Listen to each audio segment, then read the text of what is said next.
I'm ignoring it. Now anything you want. Recording live. Yes, I believe so. So yes, welcome to this expose, if you would say, discussion, a light discussion, brief discussion on what is happening in Charleston. Is it Charlestonville? Charlottesville, excuse me, Charlottesville, Virginia. Um, so I'm gonna make this quick as possible. I don't have a brief history. I don't have really any history on Charlottesville, so I'm not gonna give you like. I'm probably gonna give you a half-ass, holistically viewed opinion on this video. I could totally improve. I mean, just time management. That's the thing. I mean, hey, listen, I didn't plan this out completely, which is kind of sucky, but I think we're gonna be okay because it's not that big of a deal in the big scheme of things. So, anyway, this is here we go. Giveaways and takeaways from what's happened in Charlottesville, Virginia. So, you have two sides. You have white supremacy, and then you have the people, the protests, a united people. So, giveaways. Basically, what giveaways and takeaways are, if you don't understand, in the game of football, which I'm familiar with, maybe you might be familiar with as well. Football, in a giveaway is when you're in offense and you fumble the ball, you throw an interception, you got a safety scored against you. Those are giveaways in the game. So you cause that to happen, or you were the effect of I think. Let me try to keep it simple as possible. Takeaways in defense are the opposite, because you're defense. So takeaway is you force the fumble, you force the issue of an interception. And really, it doesn't matter whether in the game, like, you get the ball tipped by a D lineman and it's an interception. It doesn't matter. In the numbers, it goes by giveaways or takeaways. So if I have 2 giveaways, that means I had 2 turnovers as offense. If I had 2 takeaways, that means I had 2 takeaways on defense. Period.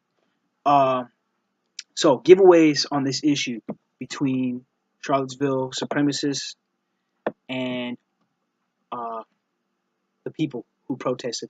Giveaways. These white supremacists are connected with courts, knowledgeable on Black's law, and U.S. constitutional rights. And they have shown everyone how to legally protest their hatred for everything and everyone except white phallus.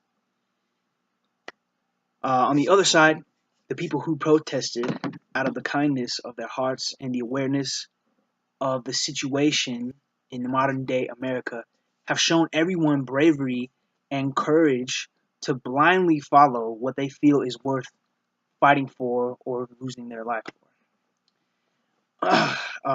Takeaways. The people, the protesters who have made this valiant effort to protest against hatred, they do so at a very heavy and a messy price. Once again, they lose the battle in preemptive planning.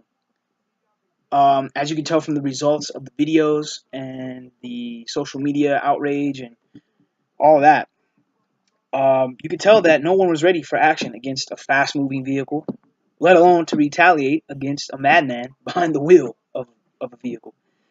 No one was ready to engage this action. No one was ready to expect the unexpected. As you can tell, it was a very reactionary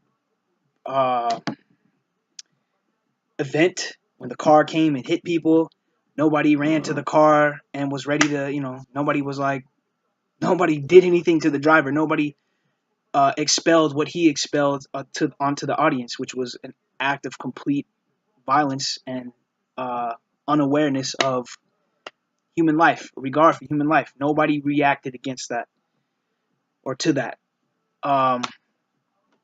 The best response, however, was to those who were in dire need of medical assistance and who were harmed. Much respect to those people who the one girl who lost her life and people who are in the hospital who are hurting. May they have the best support available. However, let's take something away from this, not to do anything like that because these are the results. Very ugly, very messy. Uh, let's see. The white supremacists on the other side, on the other hand, white supremacists are still fighting a losing battle. This generation is an old and dying thought process for phallus functions in only two ways in regard to what they're fighting for. Erectile posture, which is to deliver a message or deliver the life essence to a canal, to something that delivers life. Erectile posture and flaccidity. Those are only two functions of phallus. So, uh, and and those functions only result in a linear based a linear function. They're the purpose of phallus is to result in a linear function. So that's from A to B. That's from one to the other. That's once again, phallus is hard, phallus is soft. That's it. Uh, those are the functions. So, but the essence of creation, life on Earth, is not based in linear reality. It's based on curves and sacred geometries, spirals, orbits. We all cycles, like all that stuff is a cyclic, a curved ratio. It's a curved ratio. So, in a matter of a few hundred years, maybe less, many of these people's way of living will be forced to change and adapt due to the incredible weight of technological advancements and the discovery of light, which breaks through all forms of darkness, um, dark matter, vaults, caves, caskets, pyramids, like it breaks through all that stuff. So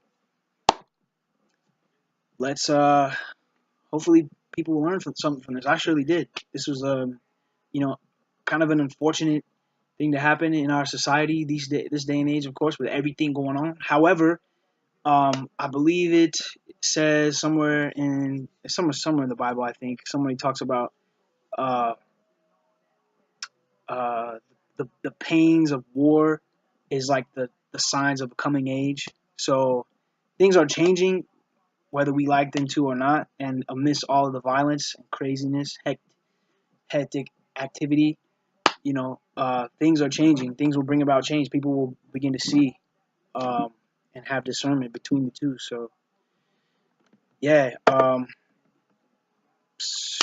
post, comment on this video. However you want to rock. I don't really care. I don't really know who's gonna watch this, but this is my stance on this whole issue. And you can follow me. You can subscribe. We'll see how this goes out. Cool. Um, peace. No, wholeness. Wholeness.